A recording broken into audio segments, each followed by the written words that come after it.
प्रिय बच्चों, इसके पूर्व के वीडियो में हम आपको समाकलन के अनुप्रयोग की थ्योरी बता चुके हैं। आज हम उस पर आधारित अभ्यास करेंगे। एक्सरसाइज 8.1 आइए देखा जाए। Question number 1 8.1 exercise 8.1 question number 1 आपको दिया हुआ है वक्र y स्क्वायर बराबर x, रेखाओं x बराबर 1 और x बराबर 4 एवं x से घिरे क्षेत्र का प्रथम पाद में क्षेत्रफल ज्ञात कीजिए। तो यहाँ पर सबसे पहला काम इस चैप्टर में किसी भी क्वेश्चन को करने से पूर्व उसका चित्र बनाएंगे। यदि चित्र आपका ठीक से बन गया तो क्वेश्चन हो जाएगा। तो आइए देखते हैं आपको क्या दिया हुआ है। वक्र का समीकरण प्रश्नानुसार वक्र का समीकरण दिया है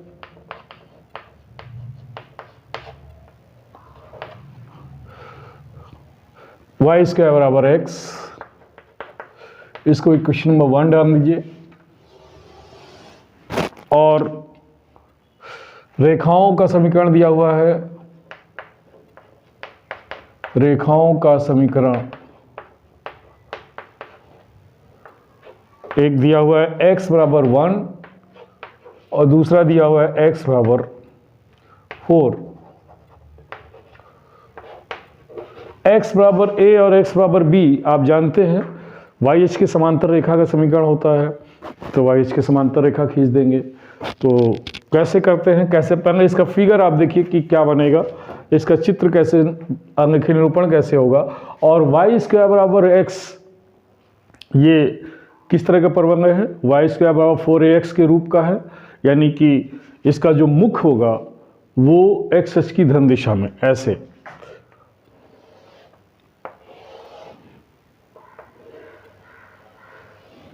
ये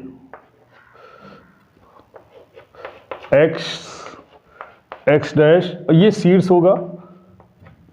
कक्षा 11 में आपने पढ़ा था y स्क्वायर बराबर 4ax का इस तरह का चित्र होता है। अब यहाँ पर ये आपका प्रबंध y स्क्वायर बराबर x, इसका चित्र या इसका निरूपण लगभग ऐसे ही होगा। अब ये आ गया। अब देखते हैं x बराबर 1 और x बराबर 4 रेखा कहाँ होगी। x बराबर 1 मान लीजिए यहाँ है, x बराबर 4 यहाँ कहीं है।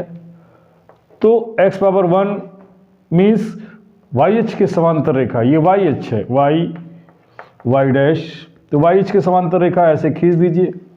दूसरी रेखा भी YH के समांतर ये भी है, तो ये खींच दीजिए। ठीक। अब आप देखिए हमको क्या याद करना है, इस वक्र और इन दोनों रेखाओं और x अक्ष। तो इस वक्र माने यहाँ पर ये देखिए वक्र, ये रेखा x बराबर ये रेखा x बराबर 1 है और ये रेखा x बराबर 4 है। तो यानी यहाँ आप इस बिंदु के निर्देशांक 1,0 और यहाँ इसके आ जाएंगे 4,0 और ये शीर्ष इसका 0,0।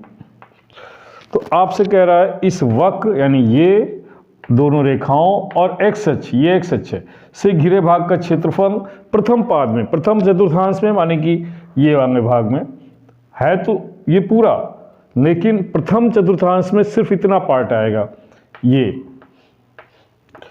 इस पार्ट का आपको क्या ज्ञात करना है, क्षेत्रफल। तो ये देखिए यहाँ पर हमने बताया था यदि हमारा वक्र y का मान x अक्ष के ऊपर है, धन दिशा में है, x अक्ष के ऊपर y अक्ष की धन दिशा में है, तो कौन सा सूत्र पर यहाँ पे सूत्र जो लगेगा, क्षेत्रफल या नामकरण कर दीजिए, इसको कह दीजिए b, इसको c, इसको d, इसको e। यदि पूरा कहा जाता कि दोनों रेखाओं x अक्ष और कर्व वक्र से घिरे भाग का क्षेत्रफल, तो ये पूरा आ जाता और 2 से गुणा कर देते, मतलब जो भी आता क्षेत्रफल उसका 2 से गुणा कर देते तो जो है पूरे भाग का क्षेत्रफल। लेकिन हमें सिर्फ ये इस भाग का ज्ञात करना है, इसमें 2 का गुणा नहीं करेंगे। तो यहाँ पर क्षेत्रफल, अब यहाँ जो लिमिट आएगी वो कहाँ से कहाँ आएगी, 1 से 4 और y हमारा यहाँ से आएगा, y का मान, वक्र का मान इस दिए गए समीकरण से। तो आइए देखते हैं सूत्र क्या बनेगा। क्षेत्रफल एरिया या क्षेत्रफल बराबर फ्रॉम 1 to 4, 1 से 4 y dx। और यहाँ पर y ज्ञात करने के लिए आपको ये दिया हुआ है y स्क्वायर बराबर x, समीकरण 1 से y स्क्वायर बराबर x, तो y बराबर √x। तो यहाँ एरिया A बराबर क्या आ जाएगा 1 to 4 √x dx, या इसका इंटीग्रेशन कर दे √x का, तो ये आएगा x की पावर 3/2 अपॉन 3/2 1 to 4। तो ये 2/3 बाहर कर दीजिए, अंदर x की पावर 3/2 1 to 4। अब देखिए 2/3 4 की पावर 3/2 माइनस 1 की पावर 3/2। 4 को हम लिख सकते हैं 2 की पावर 2 इंटू 3/2, तो 2 से 2 कट जाएगा, माइनस 1 की पावर कुछ भी हो 1 ही आएगा। ये हो जाएगा 2/3, 2 की पावर 3 माइनस 1 बराबर 2/3 या 8 माइनस 1 यानी 7, और 7 2 जा 14, 14 अपॉन 3 इतने वर्ग मात्रक, ये आंसर आ जाएगा। यदि हमको पूरे इस दोनों रेखाओं और एक्स अक्ष और वक्र से पूरे भाग का, घिरे भाग का क्षेत्रफल पूरा ज्ञात करना, प्रथम पाद ना लिखा होता तो हम यहाँ पे 2 का गुणा भी कर देते। क्यों? क्योंकि जितना भाग एक्स अक्ष के ऊपर है उतना ही भाग एक्स अक्ष के नीचे है, तो जो क्षेत्रफल ये आया है वही ये भी आता, तो पूरा निकालना होता तो यहाँ पर क्या करना पड़ता 2 से गुणा। तो इस तरह से ये आंसर आ गया 14/3 वर्ग मात्रक। इसी तरह से आप क्वेश्चन नंबर 2 कर लेंगे। अब हम देखते हैं 3 और क्वेश्चन नंबर 3, इसको आपको बताते हैं संकेत, देखिए कर।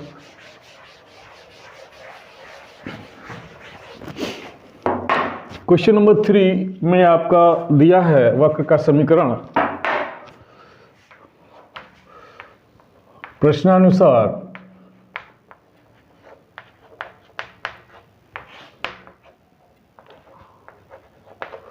वक्र का समीकरण आपको अब की दिया हुआ है, क्या दिया है, एक्स स्क्वायर बराबर 4y, और रेखाओं के समीकरण दिए हुए हैं। रेखाओं का समीकरण y बराबर 2 और ये y बराबर 4। कह रहा है प्रथम चतुर्थांश में यहाँ पर x स्क्वायर बराबर 4y, इस वक्र, ये परवलय का सूत्र है, इस वक्र और इन रेखाओं से घिरे भाग और y से घिरे भाग का क्षेत्रफल ज्ञात कीजिए। तो पहले इसका चित्र बनाएंगे। देखिए इसका चित्र कैसे आएगा, ध्यान दीजिए। एक्स स्क्वायर बराबर 4y, ये एक्स स्क्वायर बराबर 4ay के तरह का परवलय है। इसका मुख y की धन दिशा में होता है, यानी ये ऐसा कुछ होगा, ये परवलय, और इसके शीर्ष जो होता है 0,0, उसके बाद y बराबर 2 और y बराबर 4। y बराबर 2 एक्स अक्ष के समांतर रेखा है, y बराबर 4 भी एक्स अक्ष के समांतर रेखा है। मान लीजिए ये y बराबर 2 है और यहाँ ये y बराबर 4, y बराबर 2 और ये y बराबर 4। इससे घिरे भाग का क्षेत्रफल प्रथम चतुर्थांश में, यानी ये कह रहा है प्रथम चतुर्थांश में इनसे घिरे वाई एच, ये y है, y डैश, x डैश और ये x है। तो इन दोनों रेखाओं वक्र और y अक्ष से घिरे भाग का क्षेत्रफल प्रथम चतुर्थांश में, तो यही हुआ। अगर प्रथम चतुर्थांश ना कहता तो जो भी क्षेत्रफल आएगा उसका 2 से गुणा कर देंगे तो पूरा आ जाएगा। तो ये यहाँ पर इस बिंदु के निर्देशांक, यहाँ पे इसको 0,2 कह सकते हो और ये 0,4, यानी हमारी जो लिमिट आएगी इंटीग्रेशन के लिए 2 से 4, यहाँ 2 से 4।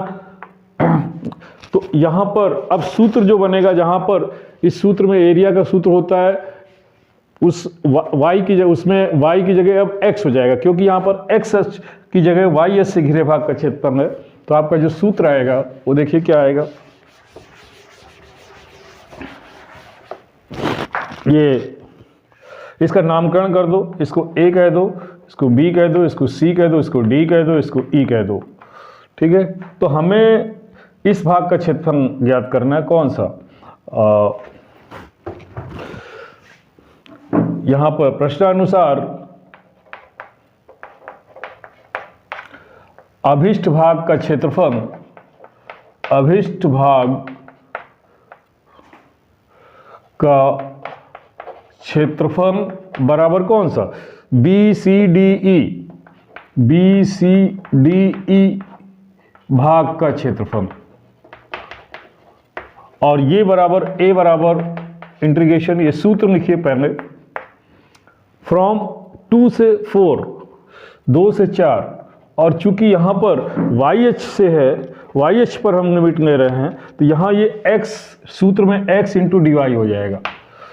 और अब x का मान इस समीकरण से ज्ञात करेंगे, समीकरण 1 से, समीकरण 1 से आप x का मान ज्ञात करेंगे। समीकरण 1 से एक्स स्क्वायर बराबर 4y है, तो x बराबर क्या आ जाएगा, यहाँ पर x बराबर आएगा 2√y। अब आइए x का मान रख दीजिए और मान निकालिए। अभिष्ट क्षेत्रफल बराबर हो जाएगा, अभिष्ट क्षेत्रफल बराबर इंटीग्रेशन 2 से 4, x का मान आप रखेंगे 2√y इंटू डी वाई, या ये बराबर 2 बाहर, और यहाँ पर इंटीग्रेशन ऑफ 2 से 4, y की पावर 1/2 है, इसको कह सकते हो dy, या 2 टाइम्स y की पावर 3/2 अपॉन 3/2, 2 to 4, तो ये क्या हो जाएगा, ये ऊपर जाएगा 4/3, y की पावर 3/2, 2 to 4, ये आ जाएगा। ठीक है, अब सुनिए, यहाँ मान रख देंगे, y का मान अपर लिमिट, और फिर रख करके जो आएगा उसमें से लोअर लिमिट का मान रख करके घटाएंगे, तो क्या आ जाएगा 4/3, वो यहाँ 4 की पावर 3/2 माइनस 2 की पावर 3/2। तो ये चीज़ देखिए, यहाँ पर 4/3, 4 को हम क्या लिख सकते हैं, 2 की पावर 2, तो ये 2 की पावर 2 इंटू 3/2 माइनस, और 2 की पावर 3/2 को हम लिख सकते हैं 2 इंटू 2 की पावर हाफ, 2 इंटू 2 की पावर हाफ, यानी ये आ गया 4/3, और यहाँ 2 से 2 काट दिया आपने, तो 2 की पावर 3 माइनस 2√2, और ये अब 4 का अंदर गुणा कर दीजिए, यहाँ पर 4/3, ये 8 माइनस 2√2, या 4/3 का अंदर गुणा कर देंगे तो आ जाएगा 32 माइनस 8√2 अपॉन 3, इतने वर्ग मात्रक, ये आंसर आएगा। इससे और y से घिरे भाग का क्षेत्रफल 32 माइनस 8√2 अपॉन 3, इतने वर्ग मात्रक। ठीक है, तो इस तरह से आप 1, 2, 3 क्वेश्चन कर लोगे। एक क्वेश्चन और देखते हैं, क्वेश्चन नंबर 14 और 14th नहीं, सॉरी, क्वेश्चन नंबर 4 और 5 में एक देखते हैं, आइए देखा जाए।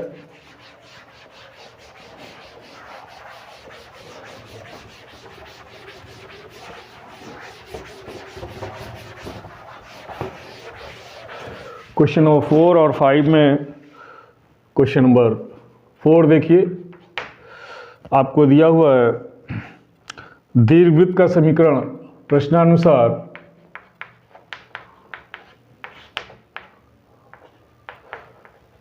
दीर्घवृत्त का समीकरण है x² + 4 + y² / 9 बराबर 1। ये 5वां क्वेश्चन है। चलिए 5वां ही कर लेते हैं, क्या दिक्कत है। इक्वेशन, अब यहाँ पर चाहो तो y का मान ज्ञात कर लो, x²/4 या यहाँ y²/9 बराबर 1 - x²/4। तो यहाँ 4 - x²/4 y²/9। तो y² बराबर क्या आएगा, ये आ जाएगा 9/4 4 - x², या y की वैल्यू आ जाएगी 3/2 √ 4 - x²। ये आ जाएगा y का मान। अब सुनिए, इसका चित्र बनाएंगे। पहले ये इस दीर्घवृत्त का चित्र बनाएंगे और देखेंगे कि इसका चित्र कैसा आता है। ध्यान दीजिए, ये दीर्घवृत्त, यहाँ पर ये जो दीर्घवृत्त है, दीर्घवृत्त का जो केंद्र है, इसका केंद्र 0 0 है और इसकी दीर्घा a² बराबर 4, तो a बराबर 2 और b² बराबर 9, तो b बराबर 3। तो जाहिर सी बात है कि यहाँ पर a इज लेस देन, चूंकि या और इसका जो चूंकि a का मान लेस देन b से है, तो दीर्घाक्ष क्या होगा, इसका दीर्घाक्ष की लंबाई आपकी आएगी 2b। 2b बराबर 2 × 3 बराबर 6, यानी y अक्ष पर होगा। तो आप सेकंड टाइप वाला जो ये इसका चित्र ऐसा आएगा।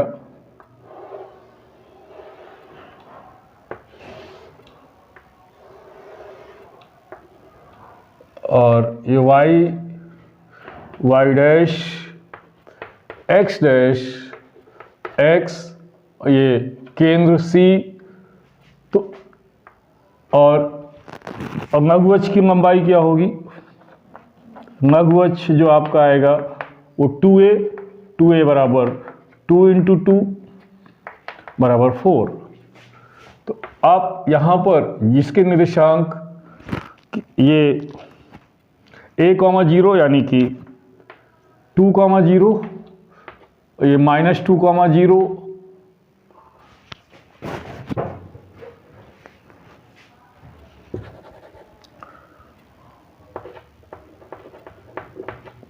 और ये 3, 0, सॉरी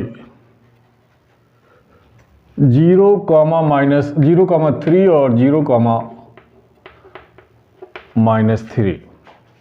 अब सुनिए, इस भाग का क्षेत्रफल हमें निकालना है और फिर 4 का गुणा कर देंगे। चूंकि चारों ये दीर्घवृत्त जो होता है x अक्ष y अक्ष के परितः सममित होता है, तो एक भाग का निकाल के 4 से गुणा कर दे तो आ जाएगा। तो यहाँ पर यदि हम इधर y अक्ष और इस वक्र के द्वारा घिरे भाग का क्षेत्रफल निकालेंगे तो हमारा सूत्र ये लगेगा, x × dy, और फ्रॉम 0 to 3 एरिया में ये आ जाएगा। लेकिन अगर हम इस वक्र और x अक्ष से घिरे भाग का क्षेत्रफल ज्ञात करेंगे तो ये सूत्र होगा, कौन सा, 0 से 2 और y × dx। तो हम इधर से ज्ञात करते हैं, दोनों से करेंगे आंसर वही आएगा। तो आइए देखते हैं। चित्रानुसार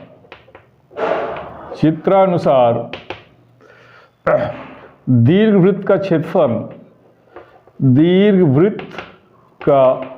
क्षेत्रफल हम x अक्ष से घिरे भाग का क्षेत्रफल ज्ञात करेंगे, इस वक्र और x अक्ष से। तो x अक्ष से जब घिरे भाग का क्षेत्रफल, तो x अक्ष पर जो लिमिट होगी वो लेंगे। यानी यहाँ पर ये केंद्र है, केंद्र आपका 0, 0 है, तो 0 से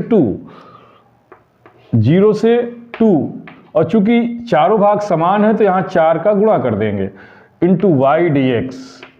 अगर हम इधर लेते वाई अक्ष पर लेते तो 0 से 3 कर देते और तब भी 4 का गुणा कर देते, तब यहाँ पर x dy हो जाता, जो अभी आपको बताया था। अब यहाँ y का मान आपने अभी ज्ञात किया है, इस y का मान यहाँ रख दीजिए, तो ये एरिया A बराबर हो जाएगा 4 इंटीग्रेशन 0 से 2, y का मान आपने क्या रखा 3/2 under root 4 minus x square dx। 2 से काट दीजिए, 2 दूना 4 और ये 3 बाहर आ जाएगा, 3 दूनी 6, 0 to 2 under root 4 minus x square dx। अब इसका इंटीग्रेशन करेंगे, आप सूत्र जानते हो, integration under root a square minus x square dx का क्या सूत्र होता है, ये होता है x/2 under root a square minus x square plus a square by 2 sine inverse x by a. तो इस सूत्र के हिसाब से इसका मान क्या आ जाएगा 6 अंडर रूट यहाँ पर x/2 अंडर रूट के अंदर 4 minus x square plus a square, a माने 4, ए स्क्वायर माने 4 अपॉन 2 और into sine inverse x upon a माने ए माने 2 हो जाएगा, ए स्क्वायर बराबर 4 है तो a बराबर 2 फ्रॉम कहाँ से कहाँ तक है 0 से 2। अब आप देखें एक बार 2 रखेंगे तो यहाँ 2 2 जा 4 से 4 ये 0 हो जाएगा। देखिए दिस इज 6, पहला पद 0 हो जाएगा, क्यों, क्योंकि यहाँ 2 रखेंगे, यहाँ पे 2 रखेंगे तो 1 आ जाएगा, यहाँ 2 रखेंगे 0 और यहाँ 2 रखेंगे तो देखिए क्या आएगा प्लस 4, यहाँ 2 से 2 काट दो, 2 2 जा 4, 2 इंटू साइन इनवर्स 2/2 इंटू 1, ये 1 आ जाएगा माइनस, अब जब 0 रखोगे तो ये 0 हो जाएगा, यहाँ साइन इनवर्स 0 यानी ये 0 और प्लस 2 साइन इनवर्स 0। तो अब आप देखें 6 और अंदर 2 sine inverse 1 plus 2 sine inverse 0। तो साइन इनवर्स 1 का मान क्या होता है π/2, तो ये हो जाएगा 2 इंटू π/2 प्लस साइन इनवर्स 0 का मान क्या होता है 0, तो 2 इंटू 0, ये 2 से 2 कट गया, ये 0 हो गया, 6 पाई प्लस 0 बराबर 6 पाई, इतने वर्ग मात्रक, ये आंसर आएगा। तो ये किसका, इस दीर्घवृत्त का क्षेत्रफल पूरे का, हमने 1 का निकालना, उसमें 4 का गुणा कर दिया तो चारों का एक साथ आ गया। शेष नेक्स्ट वीडियो में। धन्यवाद।